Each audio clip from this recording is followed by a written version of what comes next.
pumping action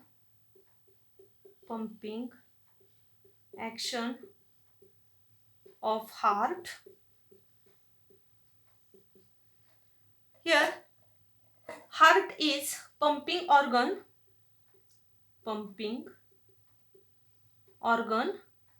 and this pumping action which is brought about by the rhythmic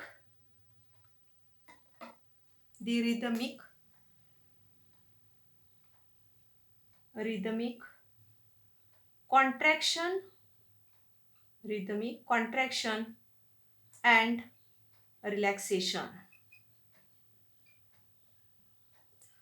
Here the heart wall, which is made up of special muscles called as the cardiac muscles, and these cardiac muscles which shows the rhythmic contraction and the relaxation, means here the heartbeat means a single systole followed by diastole makes one heartbeat.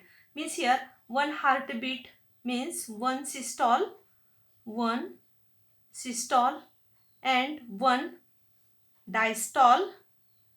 This is called as the heartbeat. Means here the systole means the contraction and the diastole means the relaxation. Means the definition of this heartbeat is the rhythmic contraction and the relaxation of the heart muscles called as the heartbeat, or the second definition of the heartbeat is one systole followed by the diastole makes the one heartbeat. And here in human there shows the 7 to 72 times heartbeats per minute, and this is also called as the heart rate. म्हणजेच इथं heart जे आहे हे pumping organ आहे, आणि heart wall तयार होत असताना स्पेशल मसल्सनी तयार झाले, त्याला कार्डियक मसल आपण म्हणतो. पण कार्डियक मसल्स जे असतात त्याची पिक्युलरिटीज आहे की त्याच्यामध्ये रिदमिक कॉन्ट्रॅक्शन आणि रिलॅक्सेशन आढळतं. रिदमिक म्हणजे लयबद्ध पद्धतीनं एक त्याच्यामध्ये ताळमेळ असतो किंवा लय असते, त्याला रिदम आपण म्हणतो. म्हणजे rhythmic contraction and the relaxation म्हणजे हृदय एकदा कॉन्ट्रॅक्ट होतं, आकुंचन पावतं, नंतर प्रसरण पावतं, आकुंचन पावतं, प्रसरण पावतं. ही जी प्रक्रिया असते तिला आपण रिदमिक कॉन्ट्रॅक्शन अँड रिलॅक्सेशन असं म्हणतो. म्हणजेच या ठिकाणी कोणतीही पंपिंग ॲक्शन घडवण्यासाठी रिदमिक कॉन्ट्रॅक्शन रिलॅक्सेशन हे महत्त्वाचं असतं. आणि माणसामध्ये आपल्याला माहिती आहे की एका मिनिटामध्ये 70 ते 72 एवढे हृदयाचे ठोके पडले पाहिजेत, म्हणजेच त्याला आपण हार्टबीट किंवा हार्ट रेट असं म्हणतो. म्हणजे हार्टबीटची डेफिनेशन जी आहे ती अशी जर आपल्याला लिहायची असेल, one systole and one diastole it is called as the one heartbeat. म्हणजे एक हार्टबीट आपण कशाला म्हणतो, तर एकदा जर सिस्टॉल झाला आणि सिस्टॉल नंतर एक डायस्टॉल ज्यावेळेला होतो त्यालाच आपण हार्टबीट असं म्हणत असतो. याच्यानंतर आपल्याला त्या ठिकाणी हार्टबीट ज्यावेळेला होत असतं त्या हार्टबीटमध्ये here next point is the stroke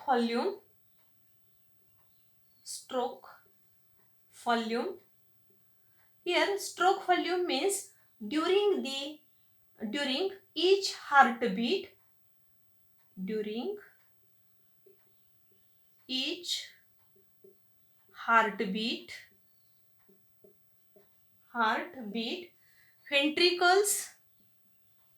ventricles pump about 70 ml of blood, and this is called as the stroke volume. आता इथं स्ट्रोक व्हॉल्यूम कशाला म्हटलंय बघा. स्ट्रोक व्हॉल्यूम म्हणजे काय, तर एका हार्टबीटमध्ये व्हेंट्रिकल किती ब्लड पंप करतं, तर 70 ml किंवा 70 मिली एवढं ब्लड एका हार्टबीटमध्ये व्हेंट्रिकलमधून पंप केलं जातं. आणि मग याच्यावरून आपण त्या ठिकाणी जे कार्डियक आउटपुट जो आहे, कार्डियक आउटपुट काढू शकतो. Cardiac output means here the heart, the calculation of the cardiac output is the heart pumps about 72 times. This is called as the heart rate into the stroke volume equal to the cardiac output. Cardiac output जर काढायचं असेल तर आपल्याला त्या ठिकाणी heartbeat किती होतात एका मिनिटाला, तर 72 टाइम्स. स्ट्रोक व्हॉल्यूम किती आहे, तर 70 मिली एवढा आहे.